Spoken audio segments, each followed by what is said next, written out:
Asalaamu calaykum waraxmatullaahi wabarakaatu. Halkan waxaan kusoo gudbinaa barashada luqadda Ingiriiska. Haddaad danayso nagu soo biir ood nagala mid noqo asxaabta ku xiran Cabdifataax Media. Aad u mahadsan tahay.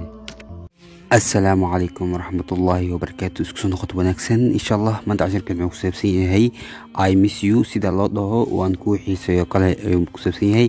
inta casharkan guud galin waxaan ka codsanayaa hadda kanaalka cusub tahay inaad subscribe inoo sarto videogan aad like sarto share gareyso aad ba u mahadsan tahay. mar guud galeynaa I need to see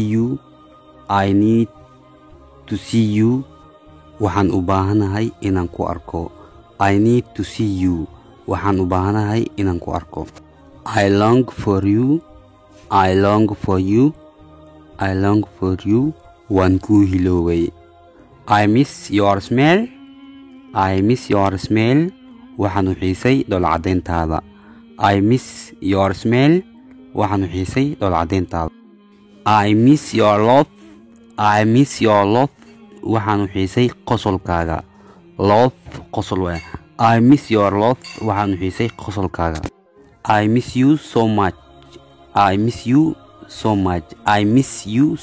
aad baan kugu xiisay. I feel sad without you waxaan dareemayaa murugo without you la'aantaada. I feel sad waxaan dareemayaa murugo without you la'aantaada. I wish you were here waxaan jeclaan lahaa inaa ila joogto. I hope I see you again waxaan rajaynayaa I see inaan ku arko you again mar kale. I hope I see you again waxaan rajaynayaa I see you again inaan ku arko mar kale. insha Allah casharkiina halaas uu yahay. insha Allah casharka xiga intaan kulmi doono in kale. wassalaamu calaykum waraxmatullaahi wabarakaatu.